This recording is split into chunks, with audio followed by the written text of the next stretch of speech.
The silver palace of Zirath floated high above the clouds, glowing under the twin suns. Every wall sparkled like glass. Every hallway hummed with strange alien light. Servants of all species moved quickly, careful not to make a sound, because in the center of this shining world, there lived the one person no one dared to displease, Queen Seraphina of Zirath. Her word was law. Her look could freeze the bravest soldier. And yet, for all her power, the queen had one problem that even her armies couldn't solve. Her baby. A small, fragile creature unlike any other royal child born before. Half Zirathian, half something else.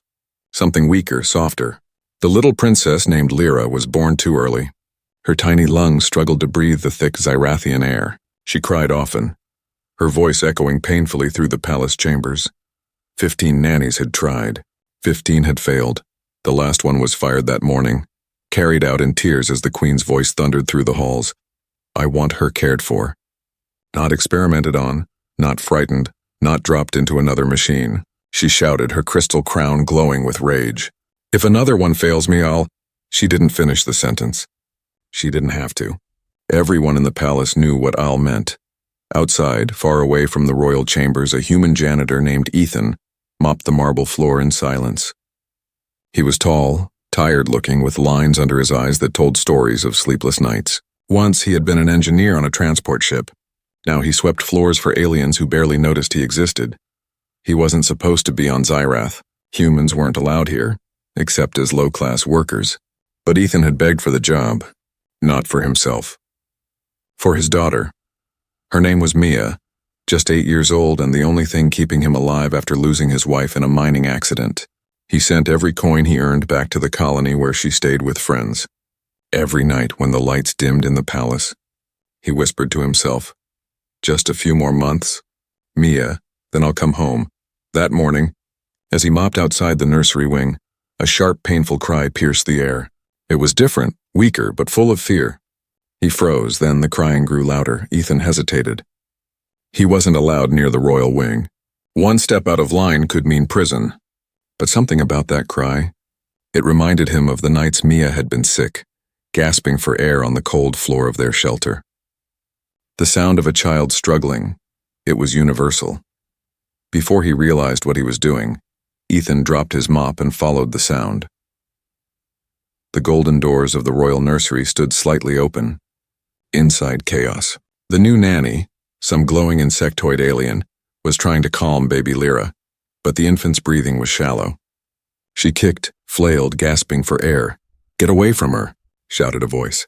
Queen Seraphina stormed in, her robe flowing like liquid metal, her eyes bright like fire fixed on the scene. But Ethan saw something else, the baby's tiny chest barely rising. He didn't think.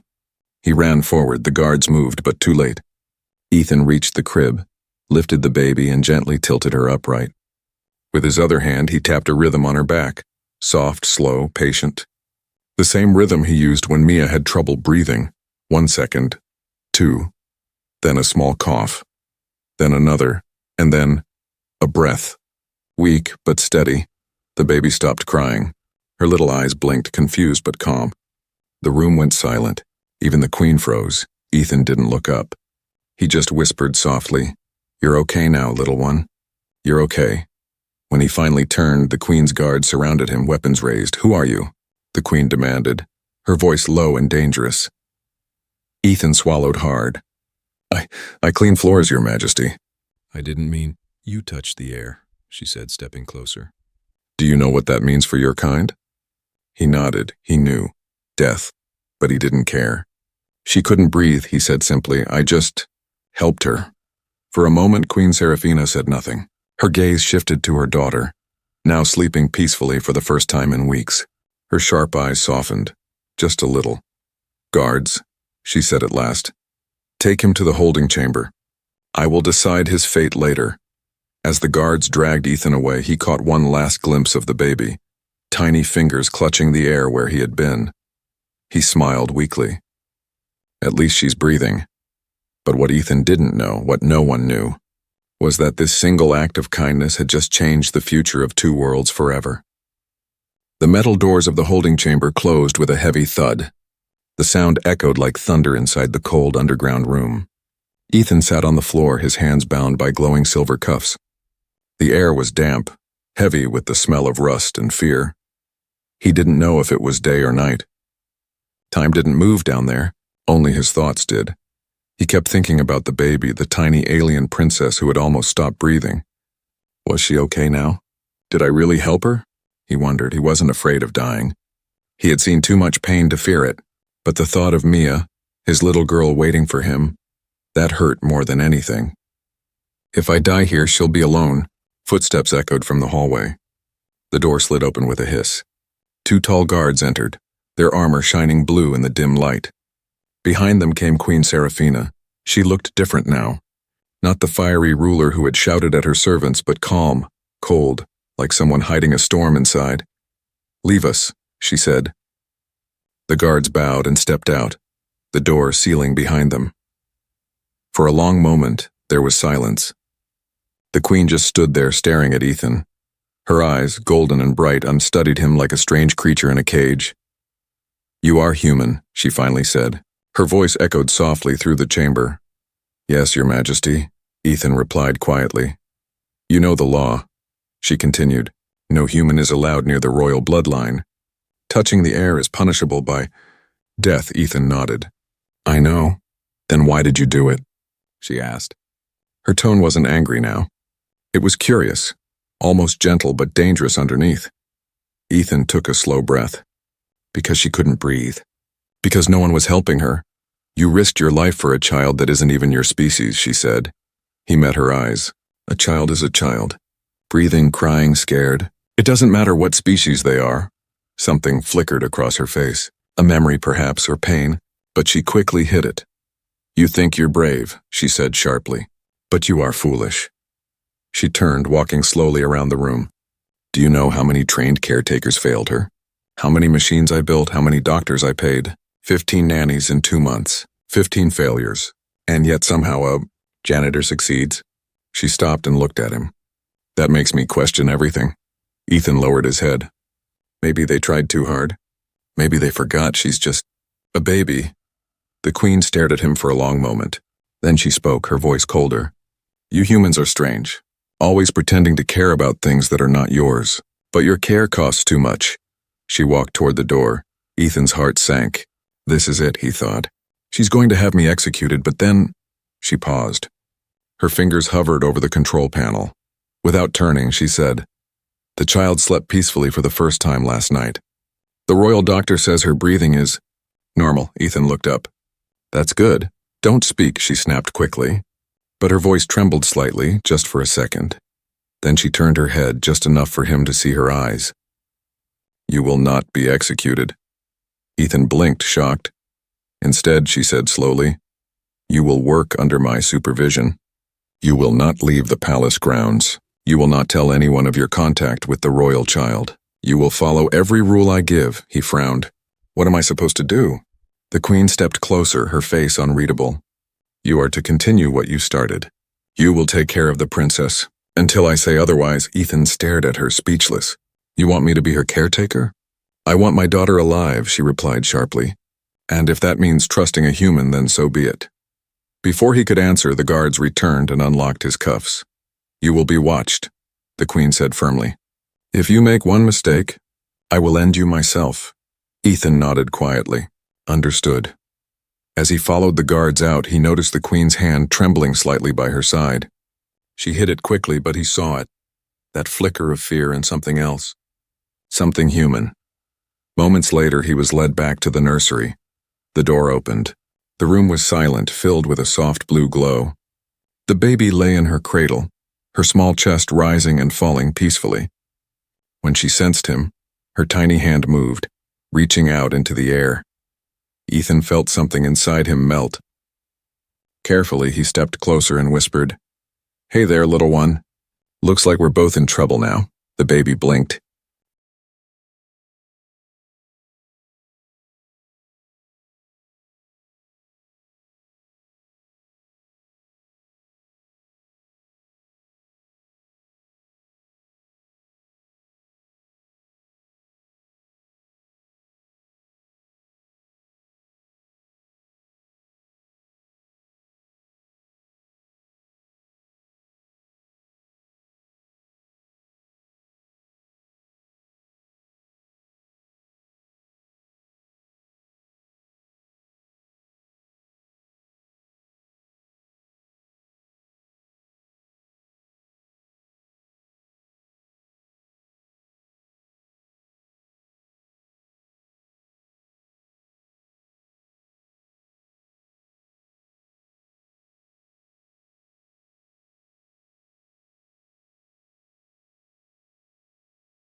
tall crystal windows, painting the marble floors in silver.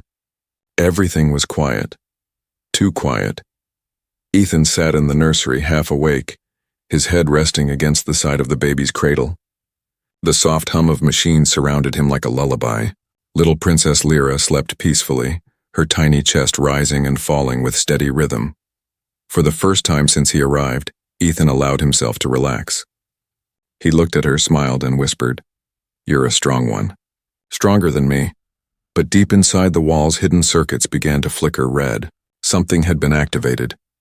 In another part of the palace, Commander Varric was making his rounds when he noticed the same red flicker on the hallway monitors. He frowned. "That's the nursery feed," he muttered. "Why is it locked?" He tapped the screen, but it didn't respond. Then the alarm system blinked once and went dark. "Impossible," Varric said under his breath. "Someone's overridden royal security." He reached for his communicator. "Queen Serafina, there's been a breach." "In the nursery?" The Queen's voice came through instantly, calm but dangerous. "Protect my daughter now." Inside the nursery, the hum of machines changed tone. A soft hiss filled the air. Ethan's eyes opened. Something smelled strange, metallic, burning. He stood up quickly. The air purification system. It wasn't cleaning. It was releasing something. He rushed to the control panel, pressing buttons, but alien text flashed back. "Override locked." Then he saw it. A faint green mist leaking from the vents. Lyra coughed weakly in her sleep. "No, no, no," Ethan shouted. He ran to her cradle and scooped her up, covering her with his jacket. He could feel her trembling. Her tiny lungs couldn't handle this. He wrapped a cloth around his face and shouted at the ceiling, "Help! Someone shut this off." No one answered. The mist grew thicker. His vision blurred. His lungs burned. He stumbled toward the door, but it didn't open. "Come on." He slammed his hand against the panel, but it stayed red. Locked. Ethan coughed hard, almost falling. He looked down at the baby in his arms. Her skin was turning pale silver blue. She needed air. Then through the blur he saw something. A small vent near the floor leading into the maintenance tunnel.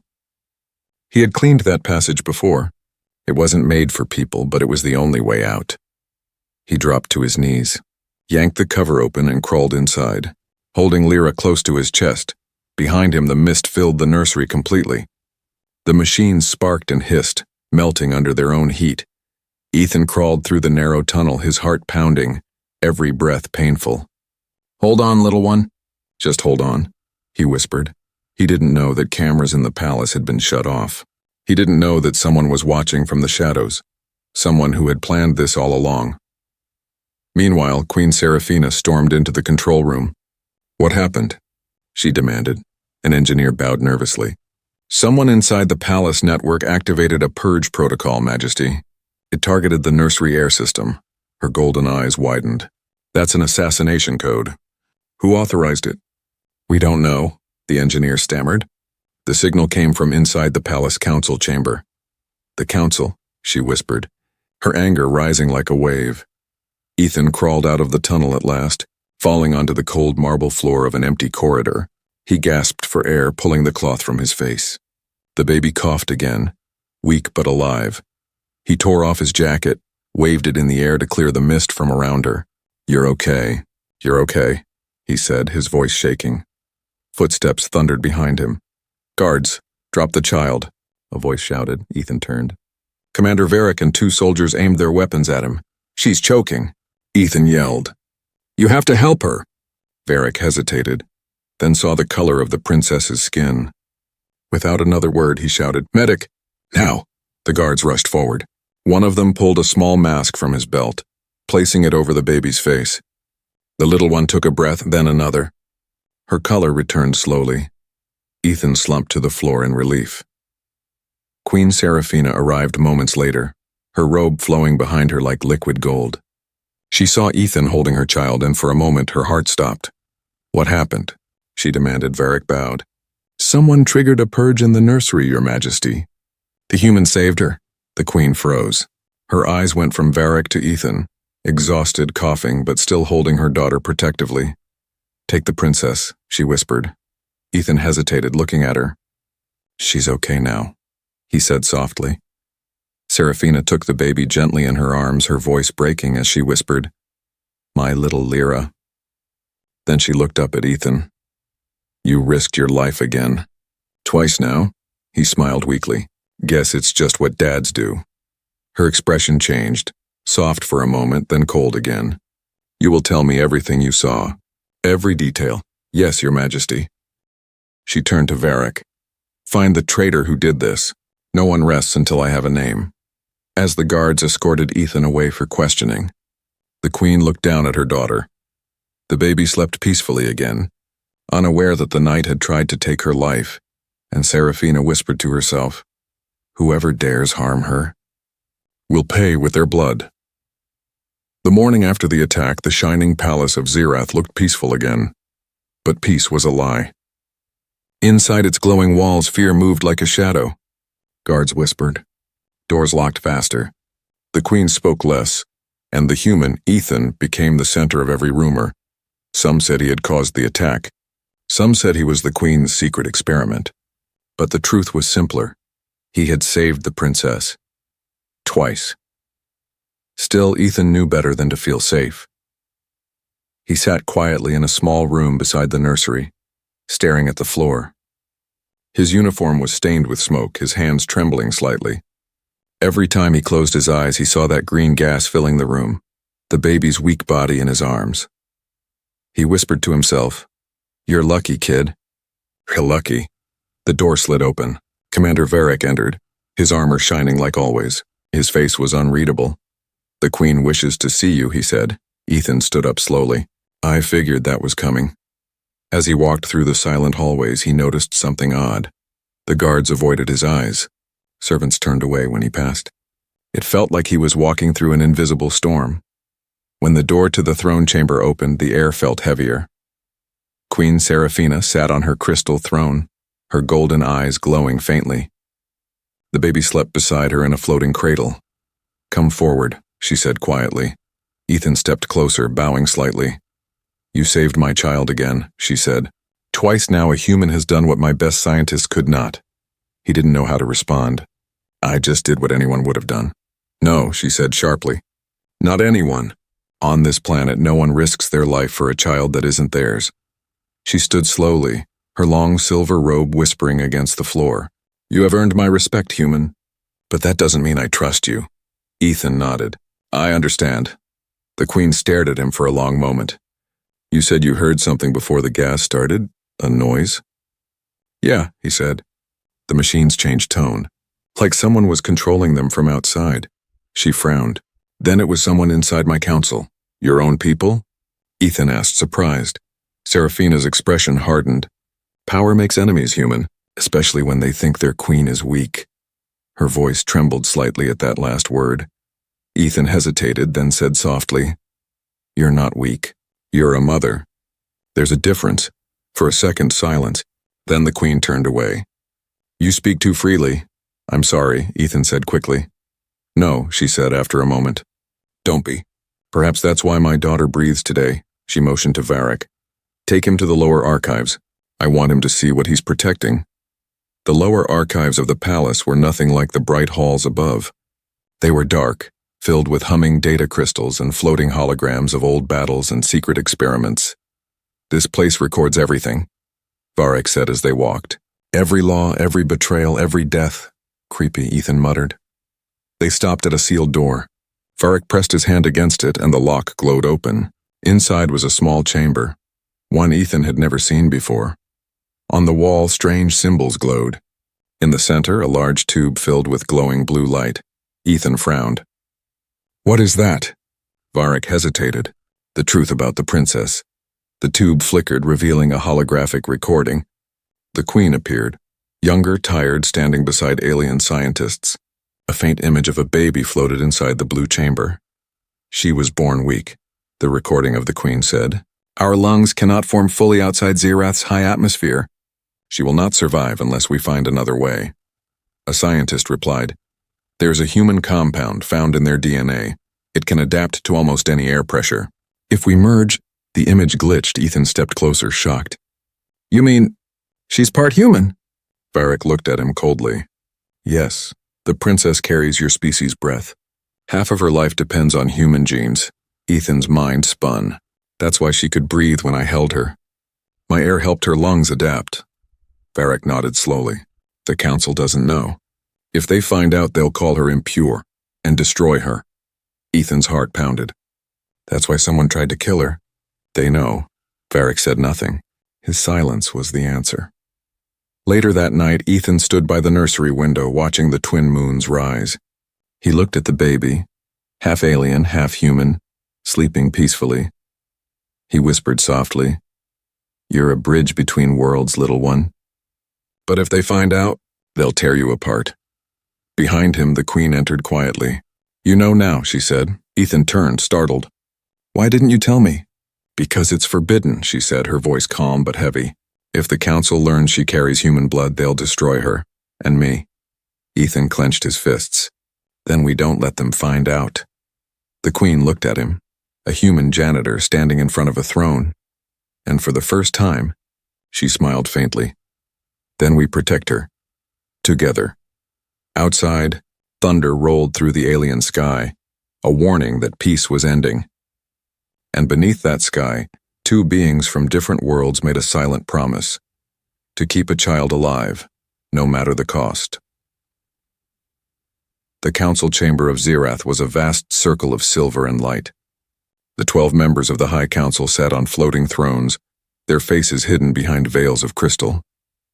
Only their eyes glowed, cold and watching. At the center stood Queen Seraphina, tall and calm, her crown dim under the pale glow of the room. The air trembled with tension. One of the counselors leaned forward, his voice sharp. "Your Majesty, we've reviewed the security footage of the nursery attack. And we have questions about your human." A low murmur spread through the chamber. Another counselor hissed, "A janitor handling royal blood? Disgusting. The people will not accept this." Seraphina's golden eyes flashed.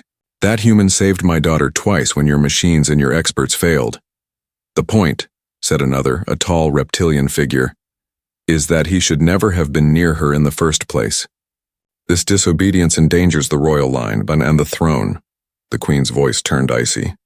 "Are you questioning my right to decide who protects my child?" The room fell silent. Then the oldest counselor spoke, slow and deliberate. "Majesty, we all wish for the princess's health, but rumors have begun, rumors that the child is not fully Zyrathian." Every muscle in the queen's body went still. "Rumors," she said softly, "can be killed." The counselor smiled faintly. "Not when they are true." Gasps echoed across the chamber. Seraphina's hands tightened at her sides. "Careful," she warned. The old alien continued. "We know, my queen, we've seen the genetic scans. The child carries human markers. Tell me, why would our queen allow such impurity in the royal bloodline?" The queen's heart pounded. She had buried that secret deep, hidden from everyone except Ethan and Varric. If the council truly had the data, there was only one way they could have gotten it. A betrayal. Her voice trembled with fury. "Who leaked this information?" The old counselor tilted his head. "Does it matter? The people deserve a pure heir. You have broken the sacred law." The queen stepped forward, her voice thundering. "That child is my daughter. She will rule Zirath one day, and I will burn this council to ashes before I let anyone harm her." The chamber shook with her words. The counselors flinched, but behind their glass thrones, secret smiles formed, because they had already made their move. That night, while the queen met with her security team, a silent ship slipped away from the palace, carrying one small data crystal. It contained the forbidden truth, the royal princess's half-human DNA. The crystal was on its way to the Zyrathian public network. If it reached there, the entire planet would know the royal blood was tainted. In the nursery, Ethan sat beside the cradle, unaware of the storm about to break. The baby slept quietly, her small hand gripping his finger. He smiled faintly. "You sleep like Mia," he whispered. Same little snore. He had begun to love her, not just as a child he protected, but as someone who reminded him of his own daughter. Then, the door slid open. Commander Varric stepped in, his face tight. "Ethan, you need to come with me." Ethan frowned. "What's wrong?" "There's been a leak," Varric said. "Someone told the people what the princess is." Ethan stood quickly. What do you mean, told the people? How bad is it? Bad enough that mobs are gathering outside the palace gates. The council is fueling it. Ethan's stomach dropped. They're going to come for her. Varric nodded grimly. And maybe for you. In the throne room, Queen Seraphina watched live feeds flickering across the air. Angry citizens, burning banners, crowds chanting, "No half-blood on the throne." Each word stabbed her like a knife. Her advisor entered, panic in his voice. Majesty, the council has called for your resignation. They say the bloodline is broken. Seraphina turned slowly, her voice quiet but filled with steel. Then let them come. The advisor swallowed. They have soldiers, Majesty. Then I will have fire, she said coldly. Moments later, alarms blared through the palace. Ethan ran down the hall with Varric, the baby cradled tightly in his arms. Where are we going? Varric replied, to the escape chamber. The queen ordered it prepared for her daughter. But what about her? Ethan asked, breathing hard. She'll face them. You just protect the child. They turned a corner and stopped. 3 guards stood there, weapons raised. Varric froze. Stand down! He shouted, but the guards didn't move. Their leader sneered. The council has taken control, Commander. The queen is finished, and so is that abomination you're protecting. Ethan's heart pounded. He stepped in front of the baby. Over my dead body, the guard smiled. Gladly. Before he could fire, a blast of golden light struck him from behind, vaporizing him instantly. The queen stepped out of the smoke, eyes blazing. You dare raise a weapon in my palace? The remaining guards dropped to their knees. Seraphina looked at Ethan. Go, take her. I'll hold them off. Ethan shook his head. No, you'll die, she smiled sadly. Better me than her. He looked at her, this proud alien queen with tears in her eyes, and something inside him broke. You're not alone, he said. Not anymore. She stared at him for a long second, then nodded. Then fight with me. Outside, explosions rocked the sky as the people of Xyrath turned against their ruler. But inside the palace, a human janitor, a desperate queen, and a fragile baby prepared to stand against a world that wanted them erased. The palace of Xyrath burned, bright towers that once touched the clouds now cracked with fire and smoke. The air trembled with the sound of explosions, the cries of soldiers and the roar of rebellion. Outside the gates, thousands of voices screamed the same words, "No half-blood ruler." Inside, one man held the only thing that mattered, a small baby with silver skin and lavender eyes, the future of a dying throne. Ethan ran through the palace corridors, clutching the infant to his chest. Alarms blared. The floor shook beneath him. His lungs burned, but he didn't stop. Hang on, little one, he whispered. I promised your mother I'd keep you safe. Behind him, Commander Varric fought off rebel guards with his plasma staff, his armor dented and smoking. Go, Ethan, he shouted. The queen's holding the main gate and she's buying you time. Ethan hesitated, looking back. She won't last alone. Varric blocked another strike and yelled, Then make her fight worth something. Ethan turned and ran again, his heart pounding with fear and rage. In the throne room, Queen Seraphina stood tall amid chaos. Her golden eyes glowed with fire as she faced the traitorous council guards. Her robe was torn, her crown cracked, but her voice was pure steel. You think you can destroy my bloodline, my child? She shouted. You will kneel before the future you tried to erase. With a wave of her hand, energy burst from her palms, a pure royal power, throwing back the rebels like leaves in a storm. But there were too many. For every guard she defeated, 2 more came. The council had planned this too well. Then, from behind the flames, the old counselor appeared, the same one who had accused her before. His voice echoed through the hall. You cannot hide the truth, Seraphina. Your reign is over. Her eyes burned with tears she refused to shed. Maybe. But she will live. Ethan reached the lower chambers, a hidden escape bay built beneath the palace. The walls glowed faintly blue and a small transport pod waited at the far end.